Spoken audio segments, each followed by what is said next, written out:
আজকে দেখলাম সিরাজগঞ্জে একটা মাজার রয়েছে, সেই মাজারের উপর আঘাত করে তারা ভেঙ্গে চুরমার করে দিয়েছে। আমরা বলবো এই মুহূর্তে আমরা হয়তোবা প্রতিবাদ করছি, মাহফিলে হাত দিয়ে প্রতিবাদ আমরা যতটুকু পারি করব, কিন্তু মূল প্রতিবাদ করবে আমার আল্লাহ। মান আদালি ওয়ালিয়ান ফাকাদ আযানতু বিল হারবে।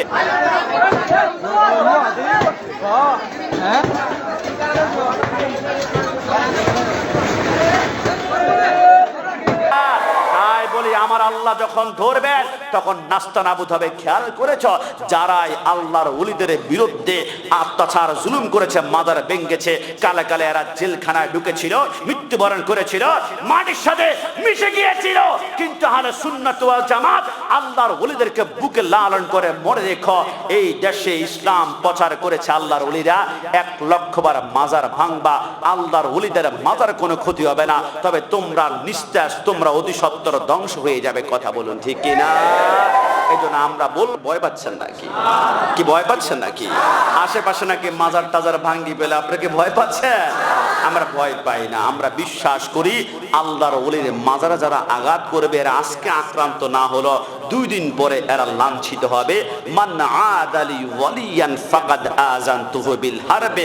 আমার আল্লাহ বলে, ওলি আল্লাহর বিরুদ্ধে যারা শত্রুতামি করলো, আঘাত করলো, এরা আমি আল্লাহর সাথে যুদ্ধ, আমি আল্লাহর সাথে যুদ্ধ ঘোষণা করেছিল। আব্রাহা বাদশা কাবা ধ্বংস করার জন্য আমি আল্লাহ অস্ত্র দিয়ে মারিনি, আমি আবাবিল পাখি পাঠিয়েছি, এদের পায়ের নিচে ছোট্ট ছোট্ট পাথর কঙ্কর ছিল, মাথা দিয়ে পড়েছে, পায়খানার রাস্তা দিয়ে বের হয়েছে। আমি আল্লাহর বিরুদ্ধে যুদ্ধ ঘোষণা করেছিল নমরুদ, আমি আল্লাহ ওই না ছোট্ট ছোট্ট মশা দ্বারা কামড়িয়ে নাস্তানাবুদ করে দিয়েছি। আর একটা মশা নমরুদের ল্যাংড়া সেই নাকের ভিতরে ঢুকিয়ে মস্তিষ্কের ভিতরে ঢুকিয়ে দিয়েছে। ছোট্ট মশা নমরুদের মস্তিষ্কের মগজে এরকম আছর মারে। নমরুদ বলে মাথা ফেটে যায়, মাথা ফেটে যায়, কোনো মতে বন্ধ হয় না। পায়ের জুতা নিয়ে যখন মাথার মধ্যে বাড়ি দিল, মশার কামড় বন্ধ হয়ে গেল। মশা চায় লাঞ্ছিত হয়ে মৃত্যুবরণ করো, কিন্তু যদি জুতার বাড়ি বন্ধ করে পেলে নমরুদের মাথার ভিতরে মশা কামড়ায়, ঘুমাতে তো পারছে না। কি করবো? কর্মচারী নিযুক্ত করেছে। কত কর্মচারী দেখলাম, জুতা মুছে দাও, রান্না করে দাও, কিন্তু জুতার বাড়ি রেগুলার আমার কপালে দিবে এমন কর্মচারী পৃথিবীতে আপনি দেখবেন না। কিন্তু নমরুদ সেট করেছিল কর্মচারীও কি ঘুমাবে না। সে যখন ঘুমাতে যায়, নমরুদের মশার কামড় বেড়ে যায়। কর্মচারী বলল, আমার জীবন যাবে, তাকে আমি বাঁচিয়ে রাখবো না, সেই মরবে, আমি মরবো, আমি রাতের বেলা ঘুমাতে পারি না। এত দূরে জুতার বাড়ি দিয়েছে, সেইখান থেকে মশাটুকু বের হয়েছে। আমার আল্লাহ বলে, দুনিয়ার সব মশা কামড় দিলে তোমাদের ডেঙ্গু হবে না, কিন্তু নমরুদের মগজ যে মশা খেয়েছে, ওই মশার বংশ বিস্তারে যে মশা দুনিয়াতে বের হয়েছে, ওই রকম নমরুদের মগজ খাওয়ায় একটা মশার বাচ্চাও যদি তোমাদের কামড় দেয়, তোমাদের ম্যালেরিয়া এবং ডেঙ্গু হয়ে যাবে, কারণ এটা কাফের বেঈমানদের নাপাক মগজ। কথা বলুন ঠিক কিনা?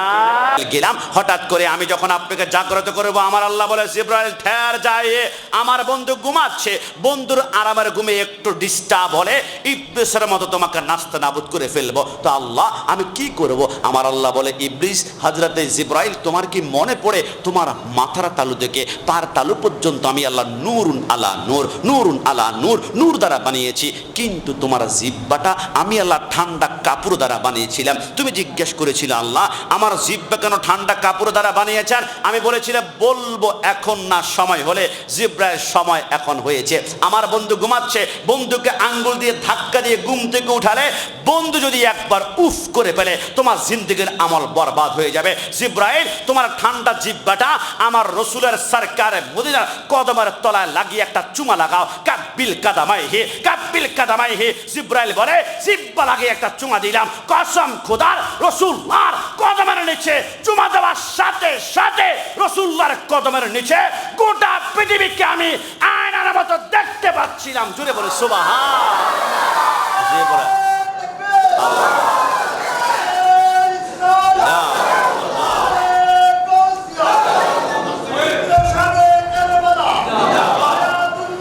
মাওলা আলী বলে, ইয়া রাসূলুল্লাহ, জিবরাইল যেখানে সাহস করে না, আপনার ঘুম ভাঙাতে পারে না, কষ্ট টেনশন, সেইখানে আপনার ঘুম আমি ভাঙিয়ে 1,00,000 বার নামাজ পড়লে ওই নামাজ আমাকে জাহান্নামের দিকে নিয়ে যাবে।